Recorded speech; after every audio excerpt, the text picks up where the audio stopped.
Okay, so I couldn't find the queen again to put her into the other box, but I just switched the boxes so that she can work her way up now, and she'll have plenty of space where she's going up top. A lot of times the queens will work their way up versus working their way down, so we're going to hope that's what she's going to do. I did accidentally end the video rather than pressing the pause button on the last one, so now I'm going to have two videos, a part 1 and a part 2.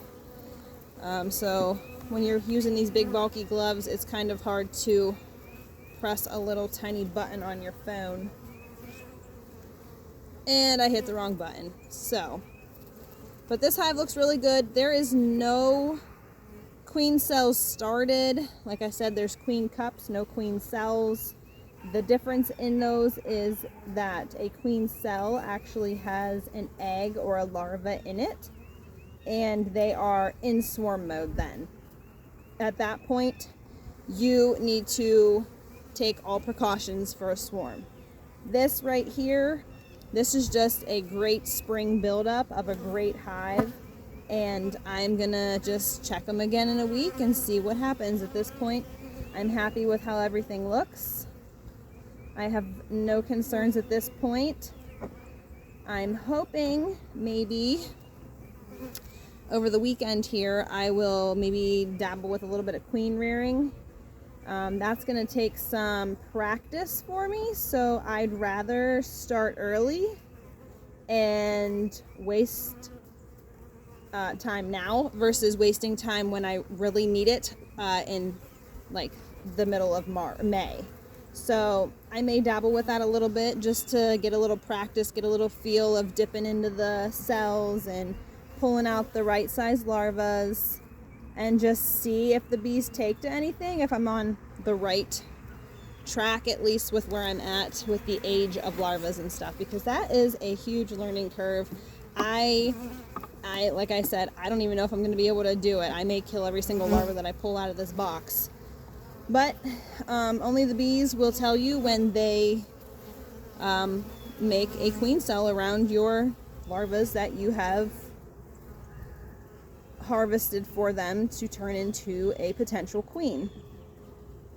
So that may be something that I will be videoing here in the next weekend, I don't know, 5 to 10 days for sure. The weather here right now is so doggone up and down with rain. One minute you look out, it's beautiful and sunny. The next minute you look out and it's thunderstorming and pouring down rain like the monsoons are coming. So just kind of depends on how the weather is if I can actually get in here and do it. I got to do it on a warm enough day that I'm not going to kill everything that I touch. And then I got to do it on a dry enough day that the bees are not going to be totally ticked that I'm tearing them apart. So it's kind of, you got to have exactly the right day. So this here that I just put on, this is a queen excluder. I don't know, for beginners or people that are just watching and have no clue what I'm talking about when I say queen excluder or top cover or whatever. This is a queen excluder. This goes on the top of your brood boxes to keep the queen out of your honey supers.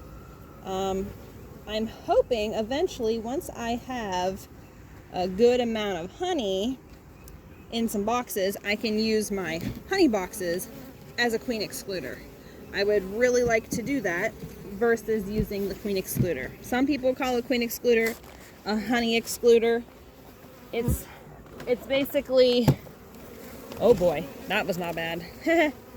It's basically every beekeeper has their own way of doing things and their own likes and dislikes. So whatever works for you might not work for the next person in line. At this point, I want to keep my queen out of my honey supers from laying eggs in there, so I use it for now.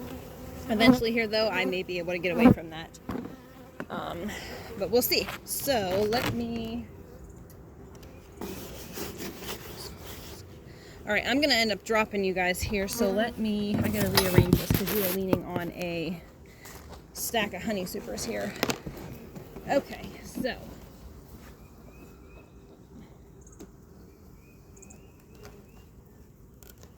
Alright, there it is. We got our top cover on. You know what I just did? Totally just put this on backwards. Yep, totally put my bees on backwards. Let me see. Honestly, I'm just gonna turn the lid. Really not supposed to do that. You're supposed to put the hives back together the way you take them apart, because that's the respect of the bees. And if I came into your house and tore your house apart and put it back together wrong, you wouldn't be happy either. So, but there's not a whole lot of action going on in that top box anyways, so I'm not too super concerned. Let me just show you what is going on in there actually, just so you can see.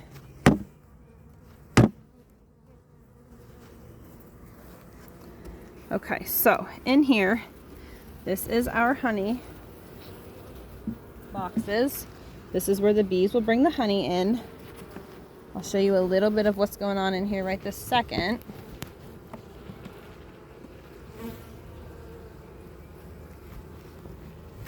Okay, so you can see a little bit of tiny wetness happening in there. Those cells right there in the middle, they have a little bit of wet in them. That is nectar the bees are bringing in.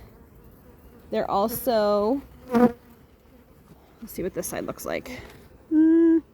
Pretty dry, not much going on there. But if you can look down in there and see that, that is them drawing out frames. See over here where it's kind of dark? That's just foundation. As you work your way across, the cells get deeper. That is the bees laying wax and building out my frames. See how you can see down there? All right, let me lay you back down and put the bees away, and we're gonna call it a night here.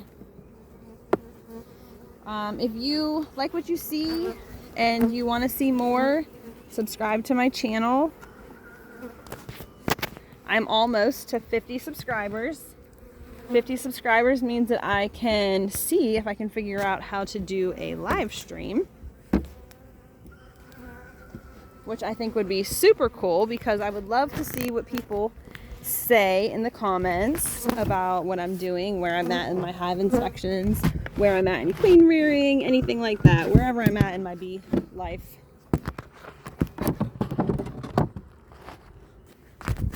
My next thing I need, I'm really sorry, is a videographer.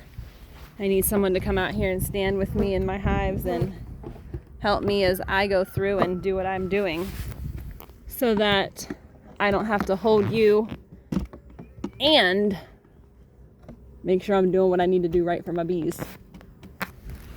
Okay. Well, if you like what you see, like and subscribe.